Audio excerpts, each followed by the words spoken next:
From the moment we met, I knew there was no affinity between us. There's no room in this place for a creature like you, a woman bearing a child. Return to where you belong.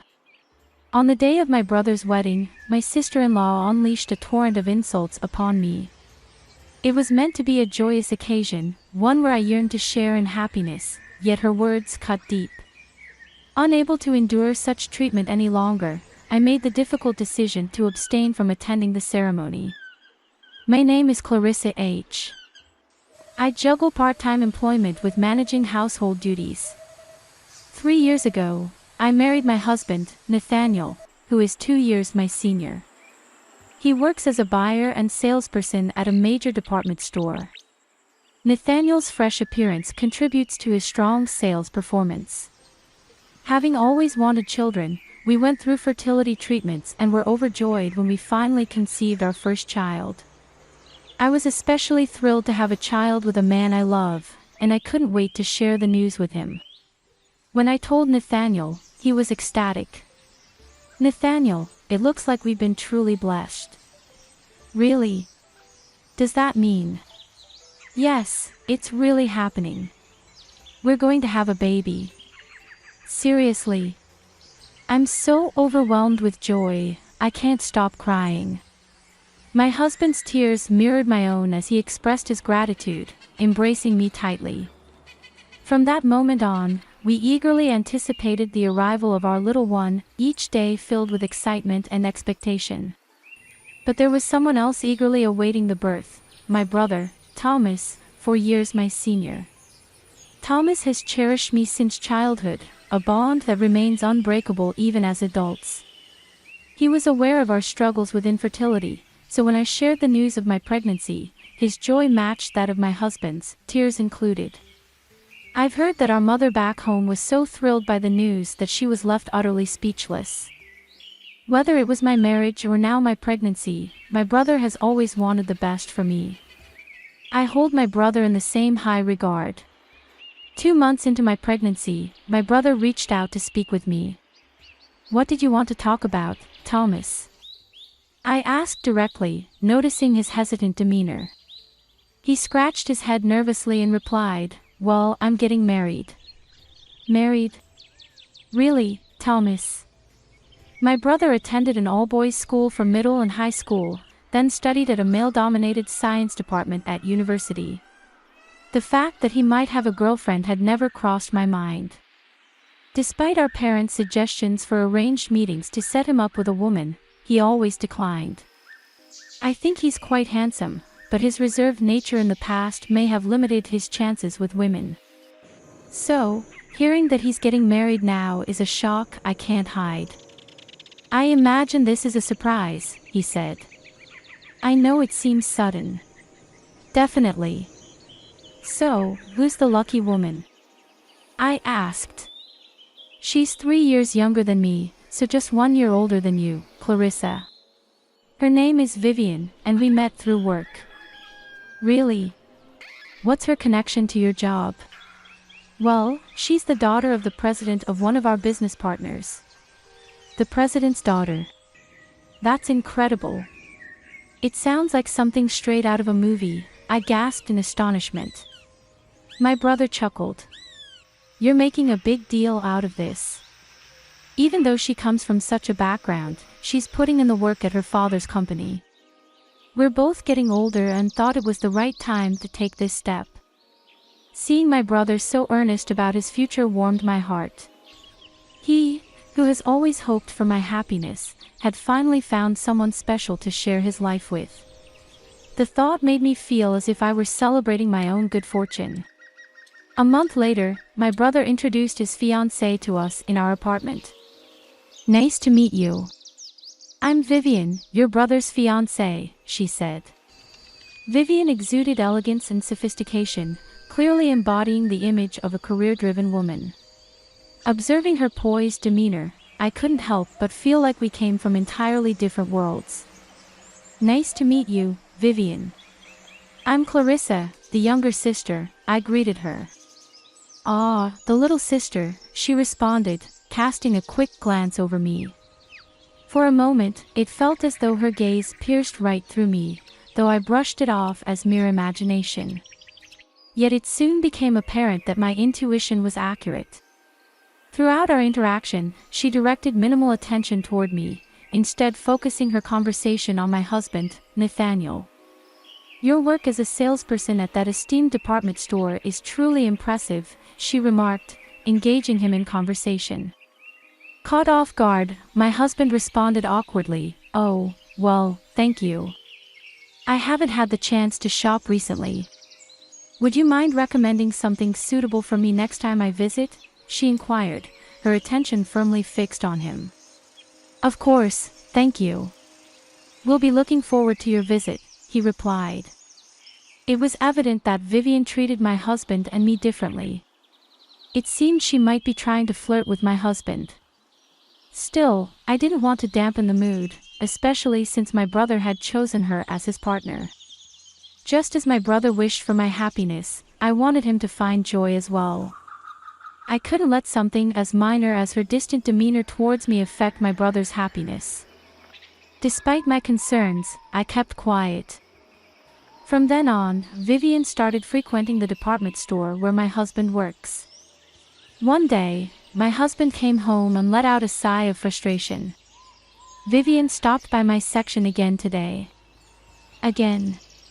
She was just there yesterday too, wasn't she?" "Yeah. She's buying quite a bit, which is fine, but even when I'm assisting other customers, she interrupts without any regard. It's causing inconvenience for the other sales staff as well. So, it's becoming a bit of a hassle, you know."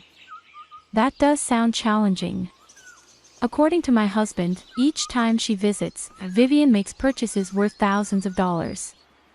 While it's beneficial for the store, my husband expressed concern. Despite her status as the president's daughter, her spending habits might raise some red flags. Several months later, the eagerly awaited day of my brother's wedding finally arrived. By then, I was well into the later stages of my pregnancy, my belly prominently showing. It was a once-in-a-lifetime occasion for my dear brother, and I was certain it would be a beautiful ceremony. I felt a rush of excitement as I left the house, adorned in a maternity party dress I had purchased specifically for this special day. The situation unfolded when I arrived at the venue and approached the reception desk. "I'm Clarissa Smith, the groom's sister, and this is my husband, Nathaniel," I said, providing my name to the receptionist. She seemed confused. Are you the groom's sister?" "Yes, I'm Thomas Harris's sister," I confirmed. "That's odd," she responded, then said something unexpected. "We were told that the groom's sister wouldn't be attending." "What? That can't be right. I'm his sister, of course I'm here." "Well, we were informed that the groom's sister had other commitments and wouldn't be coming." "Hold on, there must be some mistake. My husband and I were both planning to attend. Mr. Smith is listed as a guest and is confirmed. The cancellation only applies to you, the sister." I found myself at a loss for words, stunned by this unexpected twist. Turning to the receptionist, my husband inquired, "Who informed you that my wife wouldn't be attending?" "It was the bride," came the reply. "Vivian?" my husband questioned, a hint of suspicion creeping into his voice as he sensed something amiss. His expression hardened. "Could you please fetch Vivian?" he requested firmly. Shortly after, Vivian and a woman who appeared to be her mother approached us, confirming the unsettling truth. I confronted Vivian directly. "Vivian, what's going on? Am I marked as absent?" "Well, it seems that's the situation," she responded nonchalantly. "Wait just a minute. I never once indicated that I wouldn't be attending," I protested, incredulous. With a sneer, she retorted, "Your presence is of no concern to me. Clarissa isn't coming because you're nothing but trouble. Understand?" "Huh? What are you talking about? Let's be clear from the start. I've never cared for you. You parade around as if you're superior just because you have a decent-looking husband and brother. From the moment we met, I've despised you. Your plain appearance doesn't match your lofty name, Clarissa. You're nothing but an obstacle to my happiness. I had sensed her coolness towards me, but I never anticipated such deep-seated hatred. Stunned, I struggled to find my voice as she glared down at me, her words cutting like ice. Didn't I make myself clear? You're nothing but trouble. There's no room here for a pregnant woman like you. So, leave. I stood speechless, but the shock didn't end there.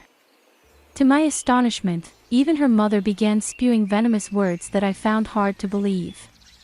Vivian is right. Having someone as unattractive as you at Vivian's wedding is a hassle.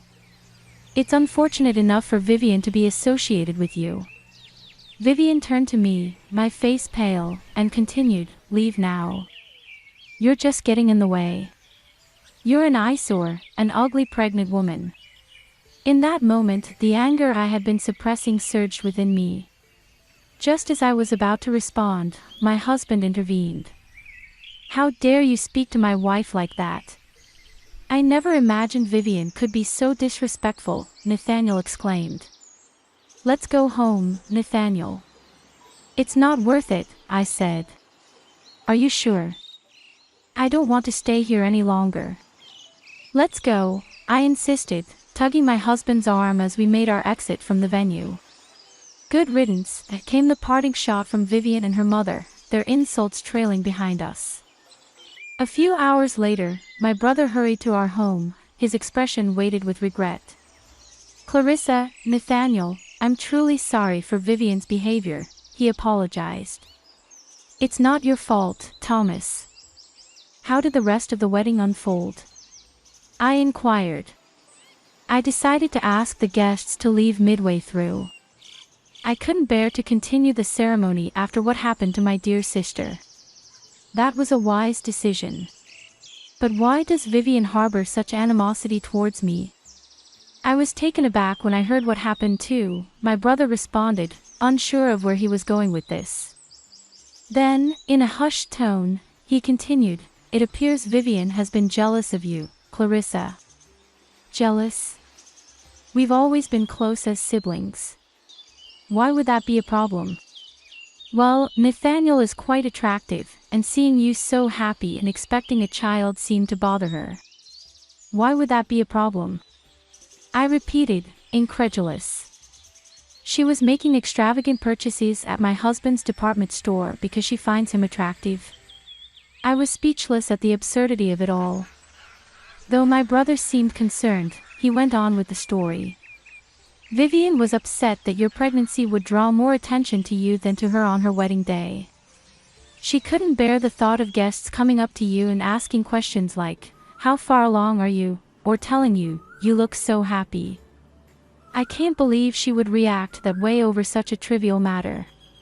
It seems my brother, consumed by his work, had entrusted all the wedding planning to Vivian. Whenever he tried to offer input, he was shut down with, the bride is the focus of the day, leaving him unable to intervene. As a result, he was unaware that she had decided unilaterally to exclude me from the event. I'm deeply sorry that my decisions have hurt you, my brother said, bowing his head in apology. The following day, my mother asked us to come home, so my husband and I hurried back. When we arrived, Vivian's father was already there, his face flushed with anger, with Vivian and her mother trailing behind him. He appeared quite serious. Vivian, don't you have something to say to Clarissa? He asked sternly. When prompted by her father, Vivian clicked her tongue and fumed in protest.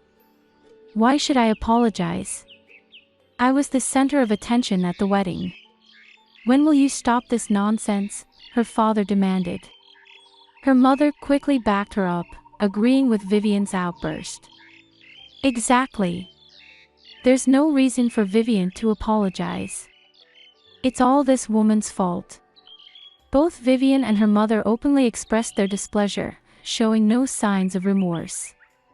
Then her father, visibly trembling, found his voice. Who do you think you're speaking to? How dare you utter such words to these individuals, he exclaimed, his tone filled with outrage. With that, he bowed deeply before us. I am profoundly sorry for the despicable actions of my daughter and wife.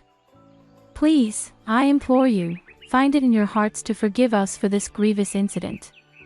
Despite his earnest pleas, forgiveness was not something I could offer easily. I spoke plainly, do you truly expect us to forgive you? We were unable to attend our dear brother's wedding after enduring such mistreatment. How can we possibly forgive you?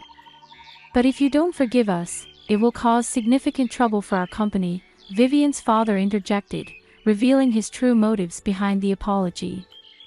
Vivian's father owns a wholesale company that deals in imported goods and maintains a business relationship with my brother's company. However, my brother was incensed by the recent events and requested that his employer cut ties with Vivian's father's business. This is why her father is now pleading for my forgiveness, hoping to salvage the business relationship with my brother's company. I hadn't realized just how much influence my brother's company held. Despite Vivian's status as the president's daughter, my brother appeared to hold more power in this situation. Her father continued to apologize profusely, bowing his head repeatedly, but it was clear his primary concern was safeguarding his company, which only deepened my dissatisfaction. Realizing the conversation was going nowhere, I firmly told Vivian and her family, I won't interact with you any further. If you proceed with marrying my brother, I will sever ties with him as well. Hold on. My dad is apologizing profusely. Don't you have any sympathy? Vivian shouted at me, her tone laced with anger. Sympathy? You dare bring that up? You're the one who caused this whole mess. Who should really be apologizing here? Stop allowing your father to debase himself. Your selfishness ruined my brother's happiness. You're not suitable for him. Know your place. After her tirade, I threw Vivian and her family out of my parents' house. Not long after, I heard that my brother and Vivian had called off their engagement. She protested loudly, unwilling to end things, but in the end, my brother had to involve a lawyer. He also arranged for a settlement to be paid to me. While I initially hesitated to accept it, my brother insisted, saying, it's the least I can do to apologize. So, I accepted his offer with gratitude. Vivian's family's misfortune deepened, and her father's company eventually declared bankruptcy. Losing business with my brother's company, which was a critical part of their operations, left them unable to stay afloat. They lost everything because of their actions, and in retrospect, it seems fitting given their behavior. Someone like Vivian, who could so easily hurl cruel insults, ultimately faced the consequences of her actions. Meanwhile, I have given birth safely and am enjoying a happy life. My brother has recovered from the end of his engagement, and he visits me almost every day to spend time with my daughter and shower her with affection. Nathaniel, may I hold her for a bit? My brother asked. But you just had her not too long ago. Please, I'll be leaving in an hour. All right, I suppose I can let you. My husband and brother were taking turns holding our precious newborn daughter. As I listened to their heartwarming exchange, I couldn't help but feel a sense of warmth and contentment. Thanks for watching. How did you find the story? Let me know in the comments below. Remember to like this video and subscribe to our channel for more awesome stories like this. Your feedback and support mean a lot.